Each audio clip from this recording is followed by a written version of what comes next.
আসসালামু আলাইকুম। জুবাইদা সিম্পল লাইফে সবাইকে স্বাগতম। কেমন আছেন আপনারা সবাই? আশা করছি সবাই আল্লাহর রহমতে ভালো আছেন। আমরাও আলহামদুলিল্লাহ আল্লাহর অশেষ রহমতে ভালো আছি, সুস্থ আছি।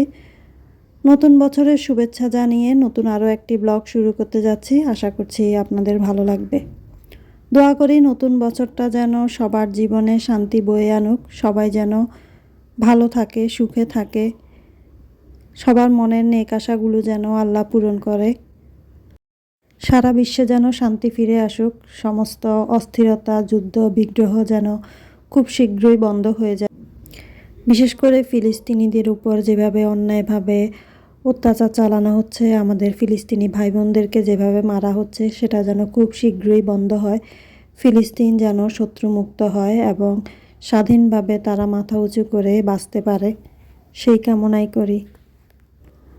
আজকে শীতকালীন কালারফুল সবজি দিয়ে কয়েকটা স্পেশাল আইটেম রান্না করব, আর সেগুলো আপনাদের সাথেও শেয়ার করব। এজন্য আমি প্রথমে সবজিগুলোকে কেটে নিচ্ছি। ভিডিওর এই পর্যায়ে আবারও সবার কাছে অনুরোধ করছি, আপনি যদি আমার ভিডিওটি এ পর্যন্ত দেখে থাকেন এবং আমার চ্যানেলটি সাবস্ক্রাইব করতে ভুলে গিয়ে থাকেন, তাহলে প্লিজ আমার চ্যানেলটি সাবস্ক্রাইব করবেন। আর ভিডিও দেখতে যদি ভালো লেগে থাকে তাহলে প্লিজ অবশ্যই একটা লাইক দিবেন, কারণ আপনাদের এই একটা লাইক আপনাদের মতো অসংখ্য মানুষের কাছে আমার এই ভিডিওটি পৌঁছে দিতে সাহায্য করবে। এদিকে আমি সবজিগুলো সিদ্ধ বসিয়ে দিয়েছি। আমি প্রথমে গাজর আর পেঁপেটা আধা সিদ্ধ করে নিয়েছি, তারপরে দিয়ে দিয়েছি ফুলকপি। ফুলকপিটা 2-3 মিনিট সিদ্ধ করার পরে দিয়ে দিয়েছি বাঁধাকপি। এগুলো আমি একটু নেড়ে চেড়ে নামিয়ে ফেলবো। আর এদিকে আমি ভাতের জন্য পানি বসিয়ে দিয়েছি। পানির মধ্যে আমি 1 চামচ লবণ আর একটু তেল দিয়ে দিয়েছি। চালটা আমি আগে ধুয়ে রেখেছিলাম, এখন পানি ফুটে ওঠার পরে চালটাও দিয়ে দিচ্ছি। চালটা আমি প্রায় 80% মতো সিদ্ধ করে নিয়েছি। এখন একটা ছাঁচনিতে ঢেলে এটা আমি ঠান্ডা করে নেব।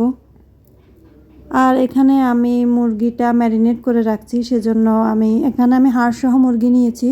আর এতে আদা, রসুন, জিরার গুঁড়া, গোলমরিচের গুঁড়া, মরিচের গুঁড়া, সয়া সস দিয়ে আমি একটা ডিম ভেঙে দিব। আর পরিমাণ মতো দিয়েছি লবণ। দিয়েছি আমি এখানে কর্নফ্লাওয়ার, সাথে দিয়ে দিয়েছি আটা। দিয়ে আমি এটা মেখে প্রায় ঘন্টাখানেক রেখে দিব। এখানে আমি আরও দিয়েছি গরম মশলা আর ভিনিগার। ভিনিগারের পরিবর্তে আপনারা চাইলে লেবুর রসও দিতে পারেন।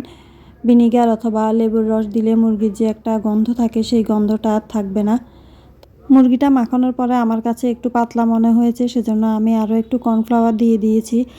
আর এটা মেখে রেখে দিলে একটু পানিও ছাড়বে, সেজন্য আর একটু কর্নফ্লাওয়ার দিয়ে আমি এটা মেখে এখন ঘন্টাখানেকের জন্য রেখে দিয়েছি।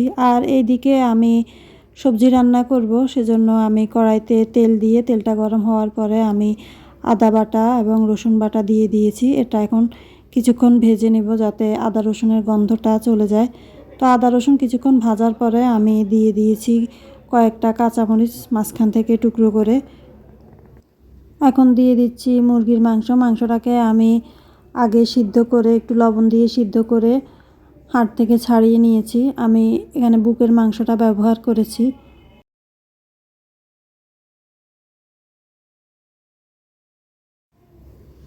এবারে দিয়ে দিচ্ছি পরিমাণ মতো লবণ। লবণটা আমি সবজির জন্য একসাথে দিয়ে দিয়েছি। আর সাথে দিয়ে দিয়েছি কিছুটা গোলমরিচ। গোলমরিচ আর লবণ দিয়ে অল্প কিছুক্ষণ নেড়ে আমি কয়েক টুকরো পেঁয়াজও দিয়ে দিয়েছি। পেঁয়াজের দামের যেই ঝাঁজ, সেজন্য আর বেশি করে পেঁয়াজ দিতে ইচ্ছে হলো না, তাই অল্প কয়েক টুকরো পেঁয়াজ দিয়ে দিয়েছি। এখন সবজিগুলো দিয়েছি, দিয়ে আমি একটু নেড়ে চেড়ে তারপরে আমি এখানে একটু সয়া সস দিয়েছি। আর আমি মুরগিটা যে সিদ্ধ করে রেখেছিলাম সেই পানিটা দিয়ে দিয়েছি। এখন ফুটে ওঠার পরে আমি এখানে কর্নফ্লাওয়ার গুলে রেখেছি, কর্নফ্লাওয়ারটা দিয়ে আমি নামিয়ে ফেলবো। রান্না করতে করতে রাত হয়ে গিয়েছে, সেজন্য আলোটাও কমে গিয়েছে। আসলে রান্না করতে করতে রাত হয়নি, রান্নাটা শুরুই করেছি বিকেল থেকে। কাটাকুটা দুপুরের আগেই করে রেখেছি, কিন্তু রান্না করেছি আসরের পর থেকে। তো মাগরিবের আজান দিয়ে দিয়েছে, নামাজটা পড়ে বাকি রান্নাটুকু করে নিচ্ছি। এই রান্নাগুলোতে রান্না করতে যতটা না সময় লাগে তার থেকেও বেশি সময় লাগে তার প্রিপারেশনের জন্য। তার আয়োজন করতে করতে অনেকটা সময় চলে যায়। তো এদিকে আমি মুরগিটা যেটা ম্যারিনেট করে রেখেছি সেটা আমি হালকা গোল্ডেন কালার করে ভেজে নিয়েছি। আলোর কারণে হয়তো একটু বেশি ডার্ক লাগছে।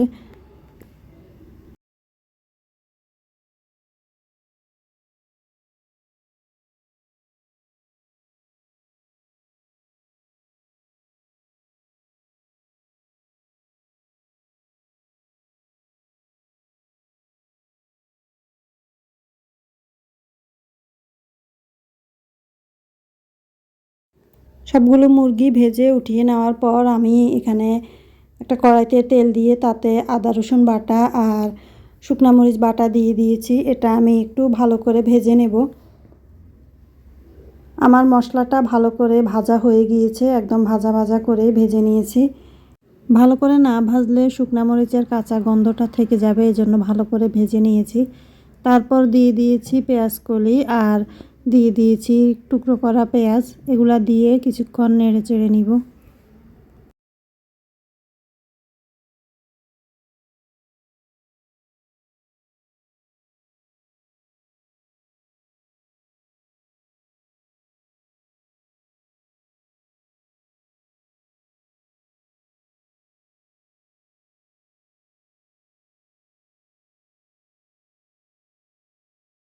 পেঁয়াজ কলি আর পেঁয়াজ পাতা দেওয়ার পরে আমি দিয়ে দিয়েছি লবণ, দিয়েছি গোলমরিচ, তারপরে দিয়েছি সয়া সস, একটু ভিনেগার আর দিয়েছি টমেটো সস। সব কিছু দিয়ে কিছুক্ষণ নেড়ে তারপরে আমি এখানে একটু পানি দিয়ে দিব।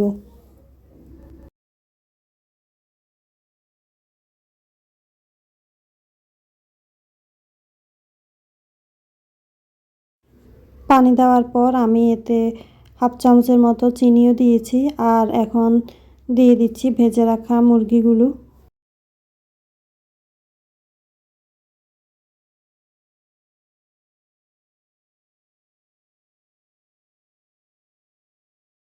এখন দিয়ে দিচ্ছি কর্নফ্লাওয়ার। কর্নফ্লাওয়ারটা দিয়ে আমি নেড়ে চেড়ে তারপরে মুরগিটা নামিয়ে ফেলবো।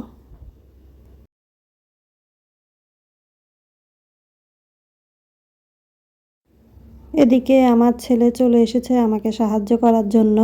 সেই কাজগুলো খুব পছন্দ করে, ডিম ফেটানো। আমি যখনই ডিম ফেটাতে নিই এসে বলবে আমি ফেটাবো আর ডিমের ঝুরা করব। তো ও কাজগুলো খুব আনন্দ নিয়েই করে, সেজন্য ওকে দিলাম। কিন্তু মনে মনে ভয় পাচ্ছিলাম ডিমটা সুন্দর করে ফাটাতে পারে নাকি না, দেখলাম যে সুন্দর করেই ফাটালো।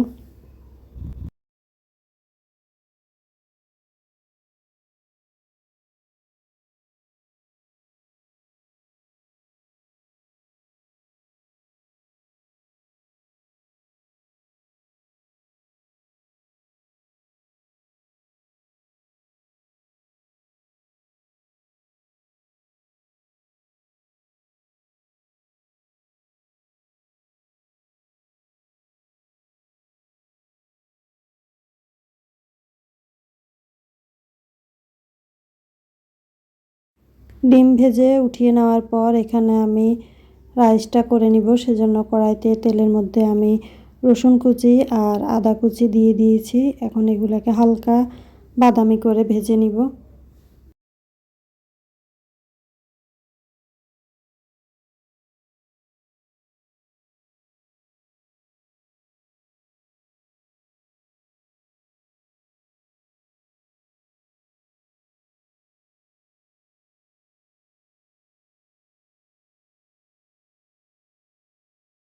আদা রসুন কিছুক্ষণ ভাজার পর আমি দিয়ে দিয়েছি পেঁয়াজ কুচি আর দিয়ে দিয়েছি এখানে হাড় ছাড়া মুরগির বুকের অংশ।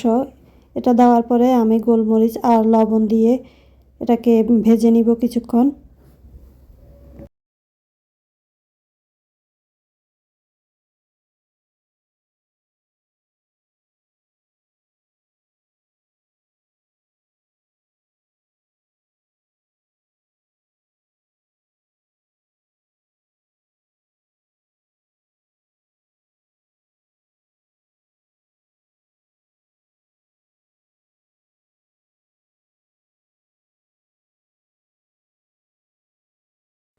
সবজিটা অল্প কিছুক্ষণ ভেজে আমি এখন এটাতে দিয়ে দিয়েছি পেঁয়াজ কলি আর সাথে টমেটো সস আর সয়া সস দিয়ে দিয়েছি।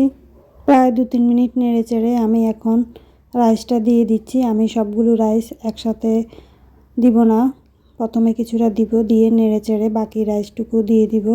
এখন দিয়ে দিয়েছি আমি ভেজে রাখা ডিম, এবং তারপরে বাকি যে রাইসগুলো ছিল সেগুলোও দিয়ে দিচ্ছি। তার উপরে দিয়ে দিয়েছি লবণ আর একটু গোলমরিচের গুঁড়া দিয়ে এখন আমি ভালো করে এগুলা মিশিয়ে নিব।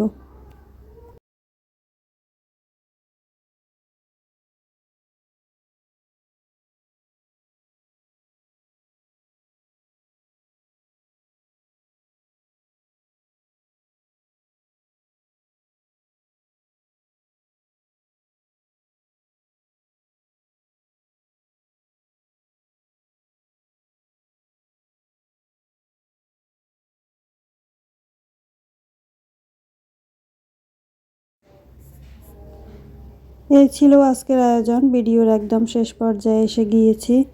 তো সবার কাছ থেকে বিদায় নিয়ে নিচ্ছি। সবাই ভালো থাকবেন, সুস্থ থাকবেন, নিরাপদে থাকবেন, আমাদের জন্য দোয়া করবেন। আল্লাহ হাফেজ। আসসালামু আলাইকুম।